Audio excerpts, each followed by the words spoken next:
तेजस्वी यादव जी की अभी हम तो एक शून्य से चल रहे हैं ना, हम तो कोई लीडरशिप की बात नहीं कर रहे हैं, हम तो केवल बीजेपी के लिए बात कर रहे हैं। बीजेपी ने कभी बिहार को बीजेपी का चेहरा कौन है? बिहार को लीड सीधे तौर पे लीड नहीं किया। हमने तो नीतीश कुमार को बिहार के हित के लिए लालू जी के जंगल राज से मुकाबला के लिए उनको आगे किया था।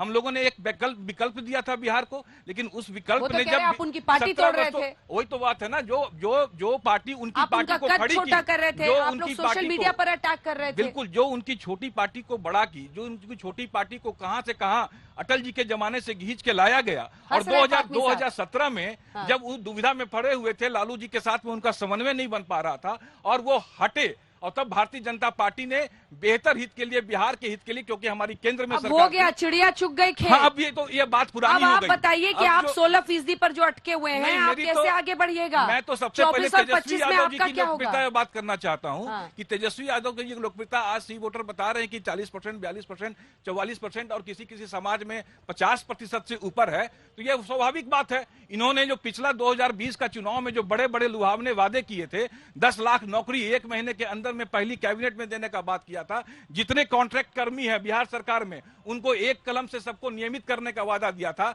शराबबंदी के बारे में उन्होंने कहा था कि बड़े एक विस्तृत योजना बना के उन्होंने बिहार की जनता को बताने का काम किया था। तो निश्चित तौर पर लोग, बिहार की जनता ये उम्मीद कर रही है कि तेजस्वी यादव जी आज आए हैं, 1 महीने में ये सारा समाधान करेंगे। मैं निश्चित तौर पर आपको बताता हूं कि 6 महीने के अंदर में वोट सर्वे। मैं तो आपका नेता कौन? कोई चेहरा ही नहीं मिला। बिहार पूछा गया कि बीजेपी का कोई नेता? बिहार बीजेपी का एक कार्यकर्ता बिहार को चलाने में सक्षम है, और मैं यह बात दावे के साथ में कह सकता हूं कि हमारे पास नेताओं की कतार है। और आज अगर ऐसे बोलेंगे कि तेजस्वी को छोड़कर आरजेडी का कोई नेता, नीतीश जी को छोड़कर जदयू का कोई नेता, तो ये कंप्लीट शून्य होगा। ये 16%, 18%, 20% बहुत बड़ी उपलब्धि है। उत्तर प्रदेश में जब हम 1952 में पहली बार विधानसभा का चुनाव लड़े थे, तो हमने पहली बार ही जनसंघ में 20% के आसपास वोट लाने का काम किया था। और आज उत्तर प्रदेश का स्वरूप आप देख रहे हैं। हम वहां लोकसभा में सर्वाधिक सीट जीतते हैं, विधानसभा का 2 परिणाम। शक्ति यादव जी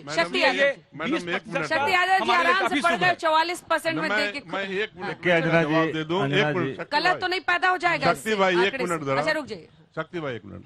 देखिए, अभी हमारे भारतीय जनता देखिए, इसमें मेरा कोई लेना देना, मैंने आप ही को बोला था। आधा मिनट। भारतीय जनता पार्टी के हमारे साथी ने कहा कि ये जो कुछ नीतीश जी हैं वह इनकी वजह से है। शायद अगर नीतीश जी ने उनके साथ समझौता नहीं किया होता तो भारतीय जनता पार्टी आज 17% पर भी नहीं होती, क्योंकि हम लोग खुद भी चुनाव लड़ चुके हैं और भारतीय जनता पार्टी को हम लोग काउंट ही नहीं करते थे कि ये कोई पार्टी भी है बिहार के अंदर। तो ये सब छोड़ दीजिए।